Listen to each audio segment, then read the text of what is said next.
ശരണം ദേവി ശരണം ശ്രീകുരുമ്പക്കാവിലെ അതായത് സാക്ഷാൽ ആദിപരാശക്തിയായി കൊടുങ്കാളിയായി വാഴുന്ന ഈ കൊടുങ്ങല്ലൂർ ഭഗവതിയുടെ ദാരു വിഗ്രഹം ഉണ്ടാക്കിയിരിക്കുന്നത് ഇവിടെ നിന്നും ഒരു 6 കിലോമീറ്റർ 7 കിലോമീറ്റർ മാറിയിട്ടുള്ള കോഴിക്കുളങ്ങര നനദുർഗാ ക്ഷേത്രത്തിലാണ്.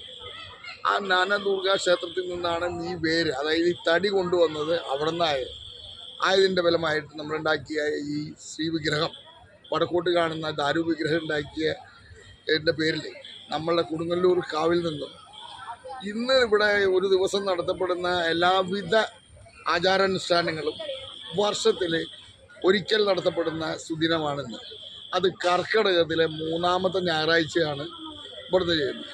ക്ഷേത്രം ഭാരവാഹികളും അതുപോലെ അതുമായി ബന്ധപ്പെട്ട അടികളും തിരുമേനിയും കായൽ മാർഗം അവിടെ എത്തിച്ചേരുകയും അവിടെ ഇന്ന് ഇവിടെ നടത്തപ്പെടുന്നതായിട്ടുള്ള എല്ലാവിധ തണ്ണീരാമടക്കം ഒരു ദിവസം രാവിലെ തൊട്ട് വൈകുന്നേരം വരെ കൊടുങ്ങല്ലൂർ ശ്രീ കുരുമ്പ ഭഗവതിയുടെ അടുത്ത് തട്ടകത്ത് ചെയ്യുന്ന എല്ലാവിധ വഴിപാടുകളും കോഴിക്കുളങ്ങളിൽ ചെയ്യുകയും വർഷത്തിലൊരിക്കൽ ചെയ്യുന്ന വലിയ മഹത്തായ ദിവസമാണെന്ന്.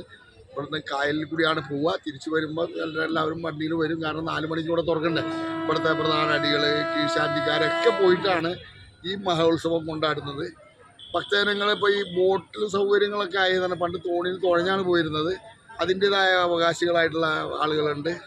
ഇത് തലയിൽ ഏറ്റാനുള്ള മൂപ്പന്മാരുണ്ട്. അങ്ങനെ ഇതൊരു വലിയൊരു സംഭവമാണ്. ഈ ക്ഷേത്രാചാരങ്ങളിൽ ഏറ്റവും കൂടുതൽ ആചാരങ്ങളുള്ള ഒരു കാവാണ് ശ്രീകുരുമ്പക്കാവ്. അപ്പോൾ ഇന്ന് ആ 3ാമത്തെ ഞായറാഴ്ചയാണ് ഇന്ന് ആഗസ്റ്റ് 2-ാം തീയതി 2026 ഈ മഹോത്സവം ഇന്നാണ്. 11 മണിയോടുകൂടി ഭക്തജനങ്ങളെല്ലാവരും വന്ന് തൊഴുതതിന് ശേഷം നട അടച്ച് താക്കോലൂരി ഇവിടുന്ന് അങ്ങോട്ട് പോകും. അവിടെ ഒരു വർഷത്തെ പൂജകൾ 4 മണിക്ക് മുന്നേ ചെയ്ത് തീർത്ത് എല്ലാവരും 4 മണിക്ക് കൂടെ രണ്ടാമത് തുറക്കും.